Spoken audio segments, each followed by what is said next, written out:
All right, Lord, I think we got this now. All right, take 12. So, good evening, kids, and everybody else joining me.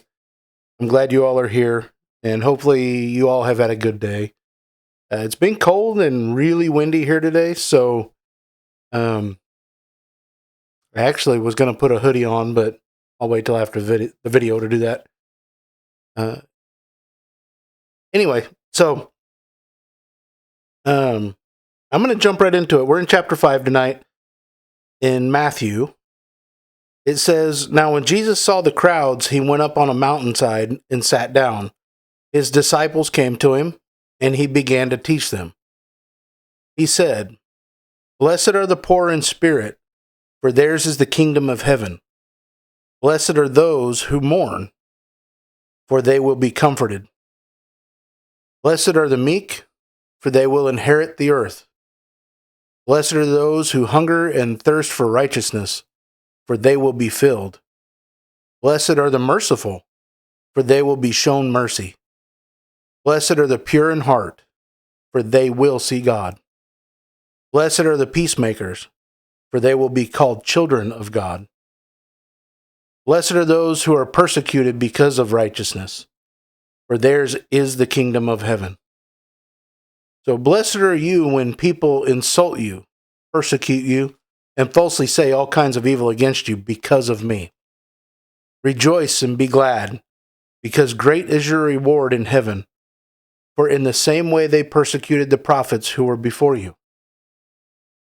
You are the salt of the earth, but if the salt loses its saltiness, how can it be made salty again?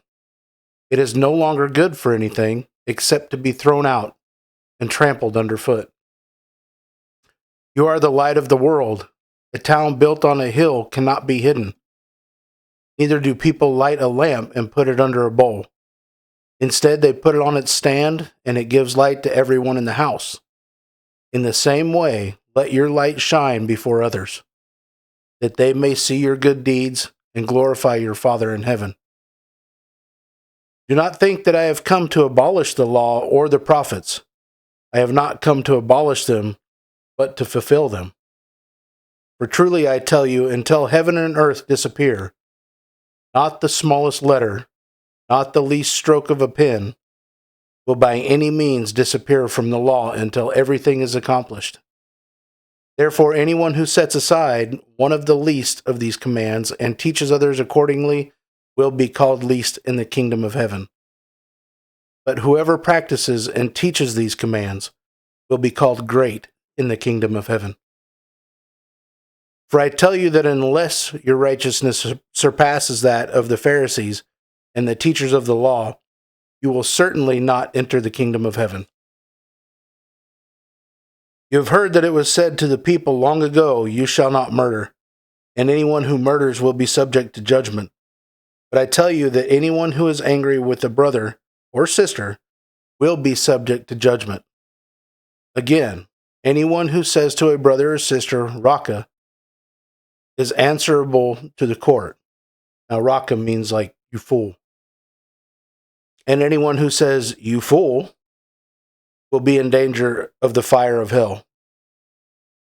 Therefore, if you are offering your gift at the altar, and there remember that your brother or sister has something against you, leave your gift there in front of the altar.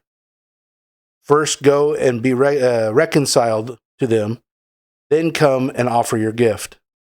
Settle matters quickly with your adversary who is taking you to court.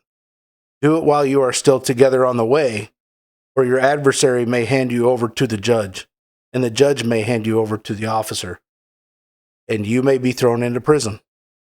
Truly I tell you, you will not get out until you have paid the last penny. You have heard that it was said, 'You shall not commit adultery.' But I tell you that anyone who looks at a woman lustfully has already committed adultery with her in his heart.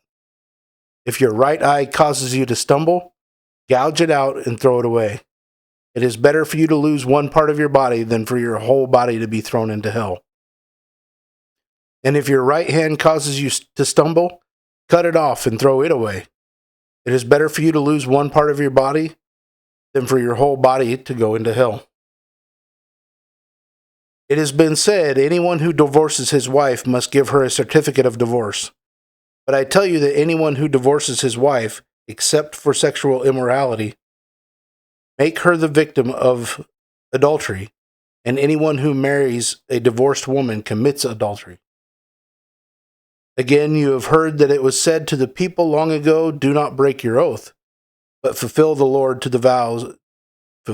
Lord the vows you have made. But I tell you, do not swear on an oath at all, either by heaven, for it is God's throne, or by earth, for it is his footstool, or by Jerusalem, for it is the city of the great king. And do not swear by your head, for you cannot make even a hair white or black. All you need to simply say is yes or no. Anything beyond this comes from the evil one. You have heard that it was said, eye for an eye and tooth for a tooth. But I tell you, do not resist an evil person. If anyone slaps you on the right cheek, turn to them the other cheek also. And if anyone wants to sue you and take your shirt, hand over your coat as well. If anyone forces you to go 1 mile, go with them 2 miles.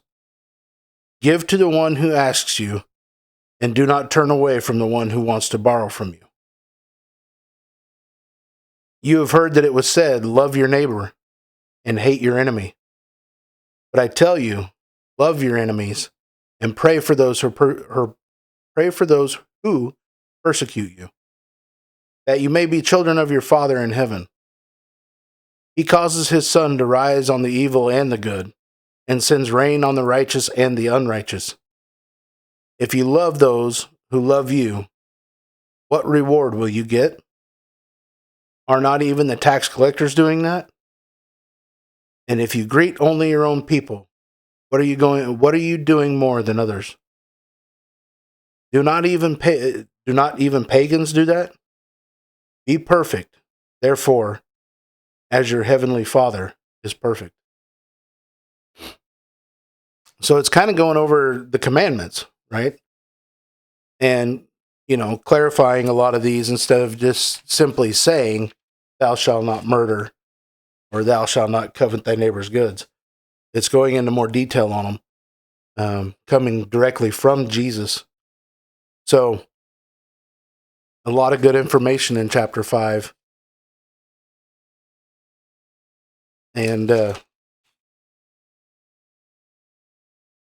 I like what it says there at the end, and it's the last section there that I've had a very hard time with in my life. And that's loving your enemies. That's probably the hardest thing I've ever done, is forgiving my enemies and letting go of my my grudge.